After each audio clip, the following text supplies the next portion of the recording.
Opportunity for someone else to step up and make Team USA. So we get you to the action straight away. Heat 1, and there is Jenny Simpson, the 34-year-old veteran, really the greatest miler in U.S. history. Yeah, she is the most experienced and the most consistent athlete in the field. She's never missed a team since 2007. She looks to make a fourth team here, Olympic team. Shannon Osika. And you'll see Shannon with bib number 1 as she runs. She's been running some really good 800s this year, by the way, but this is the first heat of the women's 1500. A lot of questions about Jenny Simpson. Is there still some pace? Is there still some distance in the legs after all this time? You know, I think there is. I would never count Jenny Simpson out. She is the queen of the tactical 1500, and as long as she's in that game, she has a shot. So taking the front is Julia Haymark very early on. By the way, Tokyo standard is 4 minutes 4:20. 4:04.20 is the Olympic qualifying standard. Yeah, a lot of the women have already accomplished that standard. I think, you know, in these early rounds, we see people kind of shaking off the rust, getting rid of the nerves. You know, Jenny Simpson has told me before that this is the most nerve-wracking part of the whole meet, is these early rounds where you don't want to get knocked down, you don't want to do anything silly that knocks you out of making it to the final. Bright blue top there on the outside, Heather Camp, the 34-year-old from Inner Grove Heights in Minnesota. She's on that outside lane there. So still Julia Haymark who leads the way. Now Shannon Osika, you see her there second, just easing up into second now. Well placed, and this could be a big meet for Shannon. Shannon Osika is really peaking at the right time. She ran 4 flat in May, which is an incredible time in the 1500, and she's been running PRs as well in the 800 meters. You know, that was a 68.2 for the first 400, so this is a very conservative race. And we see this a lot in prelims. We're going to see a slow race, and then it's going to develop into a really quick kick at the end here. Helen Schlachtenhofen on the inside there, hip number 9. Keep an eye on Helen. By the way, top 6, there are 3 heats, so the top 6 in each heat advance to the semi-finals, which are tomorrow night, by the way, and then the next 6 fastest times advance to the semi. So top 6 in each heat, and then the next 6 best times. Yes, right now this isn't looking early on like it's going to be one of the quicker heats, but we see Jenny Simpson moving out of trouble. She didn't like where she was. She was kind of pointing at people, give me room, and she goes to the front with a slower pace. She wants to get to the front, make sure she's there when this race starts. And Kara, Jenny has told you before that these heats, this stage of trials, this race is actually the more nerve-wracking than the final. It really is. You know, you don't want to make any small mistakes here that cost you a chance at making it through to the final. But right now we have all the favorites right packed together. We see Jenny Simpson, we see Nikki Hiltz, we see Shannon Osika. All of the women we expect to make it through are looking good here with a lap and a half to go. 20-year-old Amaris Tenisma of Montgomery, Alabama, takes the lead of this opening heat of the women's 1500. So they were 2:18 at the 800 meters at the half-mile point there, which is very conservative for these women. I would wager that we're going to see a very quick last lap here. Nikki Hiltz in the black and yellow. Nikki made the U.S. team for the World Championships in Doha. Yes, Nikki's been running well. She's been very open. She came out this year as a transgender athlete, and she's been running well and freeing herself. And here we go. This is what I was talking about. We're going to see a fiery last lap here. That's Grace Barnett in the blue. So into the final lap. Tenisma leads, but can she hang on? It's Schlachtenhofen is moving into second now. Jenny Simpson. You know, there was a little contact there between the women, and they're so bunched, they're all waiting. Who's going to pounce? Who's going to pounce? And they're getting on top of each other a little bit. Simpson and Osika. They're trying to get around Tenisma.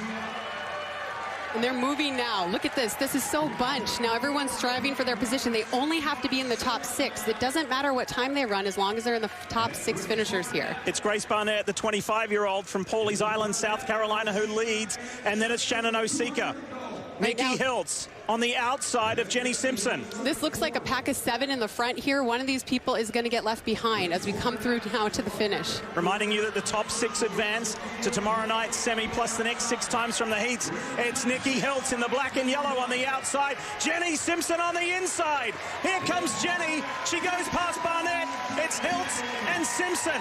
They'll go through to the semi-finals. Jenny Simpson wins the opening heat over Nikki Hiltz. And Shannon Osika third across the line from Grace Barnett. Lovely finish for Jenny Simpson. Jenny Simpson, I said, is the queen of the tactical race. You can't leave it up to tactical finishes. She is going to find her way through, and she's going to come through. She is happy about that. She looked good and effortless. She's excited about that run. So things got a little physical, as you can imagine, on the Bell Lap. Yeah, I mean, so many good women packed together getting ready for everyone to move. So here we see a little tripping and bumping. That's just natural. That happens when you have so many women together as they're gearing up to switch gears. This was pretty incredible here. Once again, Jenny Simpson always seems to find a way. She finds herself on the inside, which is not a typical move, but she comes through perfectly clear, and she runs away to win the first heat today. Now, it's worth noting that the time was 4:11.34 for Jenny Simpson, Olympic qualifying time 4:04, but so many of the women in this opening heat, in fact 4 of them in here, have already run Olympic qualifying standards. So, and you'll see the queue there for the top 6 going through to tomorrow night's semi-final. Jenny Simpson opens these trials. The only Olympian in that heat wins the heat. If you were to give a community award, she deserves it during this global pandemic. Oh, absolutely. Rebecca lives in Bend, Oregon. She was there. She noticed an elderly couple at the grocery store who was too afraid to go in and buy groceries. She went in and purchased their groceries for them. Heat 2 of the women's 1500, heat 2 of 3, I should say, is underway. Yeah, Rebecca, the elderly couple sat in that car for about 45 minutes, too afraid to get out until they saw somebody that they trusted with their money and their shopping list. And that's what Rebecca did. She shot to national prominence, by the way. You may remember that story on the nightly news. She really did. And, you know, her message was really to pay attention and be kind to others during that difficult time. We're off to start here, and I see in second place, we see Danny Jones, who ran at the University of Colorado and who now trains with Emma Coburn in her team Boss up in Crested Butte, Colorado. She's been looking good this year. And Danny is behind Eleanor Fulton, the 28-year-old of Lone Tree, Colorado. Eleanor sets the pace here very early on. Now, again, I remind you of that Olympic qualifying standard of 4 minutes, 4 seconds, .20. There's the full field for you. But it's Fulton and Jones, first and second at the moment in this second heat of the women's 1500. You know, I wouldn't be surprised if Fulton is keeping an eye on the clock. That first heat was 4:11, so it's good to know sometimes. You know the time. You need to place in the top 6, but if you can keep the race going a little quicker than the previous heat, then you know you're going to get a qualifier through. And they are a little quicker at the 400 here. They were 67.8 at the 400. And the reason why Kara says that is because from these 3 heats in the women's 1500, the top 6 from each heat go through, but then it's the next 6 fastest times will make up the semi-finals field, and that's tomorrow here at Hayward Field. We've got 8 days of coverage here from Oregon for these track and field Olympic trials. They're still really bunched together, but Lee, I can't get over this Lancaster story. You know, she's a full-time lawyer. She picks up running, and then she starts to dream big. She's coached by Julie Benson, 1996 Olympian in the 1500. And she not only qualified in the 1500, she also qualified in the 5,000 here. She has only started being coached by Julie earlier this March. They only actually met face-to-face this May. So you know, last month. It's an incredible story. It really is. And when she told her mother of her intentions of what she wanted to do, her mother said, I'm paraphrasing, don't be silly. These athletes train their whole life to do that kind of stuff. Well, she knows what she's doing. She's here and she's running well. They were 2:17.3 at 800 there, so just a little bit quicker than the previous heat, which sets them up well in case they need a qualifying spot based on time. Whitney Morgan in that white top, blue bottom there has moved up into second ahead of Danny Jones. And then you see Alexa Ephraimson is on the inside in blue and green on that hip number 10. That's Alexa. Alexa was a high school star. She was absolutely amazing. She decided to go pro straight out of high school. She struggled a little bit the last couple of years, but here she is, qualified for the Olympic trials. Well, good to see her looking so strong because she underwent shoulder surgery last year. So she's back to 100% health, and she is in the mix in this second heat of the women's 1500. You want to be in the top 6 on this final lap coming to the line. And look at this. Sarah Lancaster is in the top 6. The 33-year-old full-time lawyer from Texas has a chance to advance to the semifinals. Well, that would be absolutely amazing. She certainly does have a chance. They're all bunched right now. Everyone we see has a shot to get through right now. But what a story that would be if we saw her get through. Eleanor Fulton and Whitney Morgan are first and second. Morgan on the right-hand side of your screen, all in white. Danny Jones, center of your screen, just ahead of Sarah Lancaster. She's on the outside of Fulton now, and Lancaster makes a move to 4th. So Danny Jones, Danielle Aragon is up there. Aragon leads the way on this home stretch. Danny Jones on her right-hand side on the outside. And look who is hanging in there as well. Rebecca Mera. Mera's on the outside in this run to home. Danny Jones may get this. Mera, Lancaster. The lawyer's going to go through to the semi-final, but Danielle Aragon will win. How's the time? To the line in a 4:13. It was a slower heat overall than the opener. But Danielle Aragon, there's Sarah Lancaster. She advances to the semi. I can't get enough of this. I love this so much. 33 years old at her first Olympic trials. She just went out there and handled all the pressure, ran the race she was prepared to do, and is moving on to the next round. There's the winner, Danielle Aragon. Danielle Aragon has had a great year. You know, she outkicked Jenny Simpson just a couple weeks ago to win in Nashville and run at PR. She looked very controlled throughout that entire race and just kicked away a little bit at the end. There's Rebecca Mera. Rebecca also got through. That was a great heat. A lot of women running together, shoulder to shoulder down the home stretch there. There's Alexa Ephraimson. She'll have to rely on her time because she was not in the top 6. However, that woman there, Sarah Lancaster, is to continue this incredible story. So Ephraimson, to follow up on that point, finished 8th. And we'll have to watch the times in this third and final heat of the women's 1500. Stories everywhere. Number, top 6.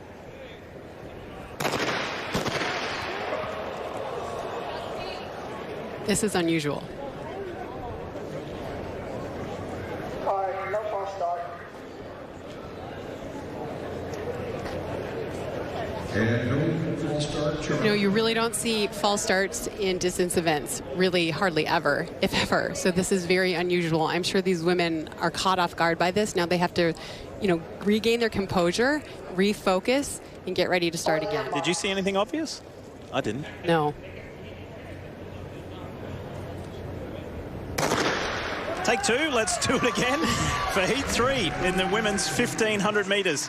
Top 6 go through. By the way, for those other 6 positions based on time, the bubble mark at the moment is 4 minutes 19.81. I'll remind you of that a little bit later as Ella Donahue on hip number 1 takes the early lead, the 23-year-old from just up the road from Portland, Oregon. Yes, and Prieur St. Pierre follows right behind her. You know, she just wants to stay out of trouble. You know, she has Olympic medal hopes. She wants to stay out of trouble in these early rounds and make sure she gets through. Next to her is Sinclair Johnson, who is a member of the Bowerman Track Club, which we'll be hearing a lot about during these trials. They train in Eugene, Oregon, coached by Jerry Schumacher, Pascal Daubert, and Shalane Flanagan. Shalane says that Sinclair is more of a developmental athlete. She's very young, and it'll take her a couple of years to find her stride, but she has run quite fast and has great instinct. I think there's been a lot made, you know, over the past couple of years of Ellie Prieur St. Pierre's upbringing. She's a farm girl from Vermont. And I think in the early days, I'm not sure how she felt about that. Now she wears it as a badge of honor. Oh, because she worked hard as a kid before going to school in the morning, milking as many as 40 cows. It was hard work, and it was character building stuff. It's been the infrastructure for the athlete that she is. Absolutely. And the harder it gets, the longer she's going to hang in there. For sure. You know, she grew up working on a dairy farm, her family's dairy farm. She married a dairy farmer. She's proud. She knows that made her strong. So Ella Donahue still leads the way on the inside there. And the reason why we said right at the very beginning of this about Ellie Prieur St. Pierre being the favorite, not only for these trials, but being a medal contender in Tokyo, is that the Tokyo standard just to go is 4:04, right? 4 minutes 4.2. Ellie has the 2021 best at 3:58.36. She has been in phenomenal form, and I really think the turning point as Corey McGee rockets to the front, the real turning point for Ellie was last year in New York at the Armory at the Millrose Games, where she broke that indoor mile record. She didn't just break it, she smashed it. That was a considerable turning point in her career, and she has not looked back since then. You know, I asked her coach about that race. I said, do you think you could go after Mary Slaney's record? And he said, no, we were looking for something around 4:20. So they surprised themselves, but he knew her training had been going well. And Corey McGee now, she is a veteran in this event. She's raced many times, making the World Championship team in 2013. She sees that the time is a little slow here, and so she's going to take it and press. We've heard that it's quite windy down there on the track, and so you see a lot of women wanting to sit back and let the wind be blocked for themselves. We're a little shielded where we are. We're right up on the top floor of the stands and tucked up under this amazing roof, this translucent roof, and covering is Corey McGee in her third U.S. Olympic trials, leads the way in this third and final heat with Ellie Purier St. Pierre on her outside. Also there is Anna Camp Bennett, who was a surprise NCAA winner just a week or so ago in the 1,500 meters. She upset Sage Herda to win that title, so she's hanging in there well. Top 6 on this final lap will advance to tomorrow night's semi-final in the women's 1,500. McGee, Purier St. Pierre, first and second. This is so bunched right now. As you see, they're stretching across the track. Usually they're falling in line behind each other, but they all want to have that position. They don't want to be boxed in when they take this turn to head for home. A 25-year-old from Peabody, Massachusetts, Heather McLean, moves into the mix now. Look at them, 3 wide, coming home. McLean and Purier St. Pierre train together.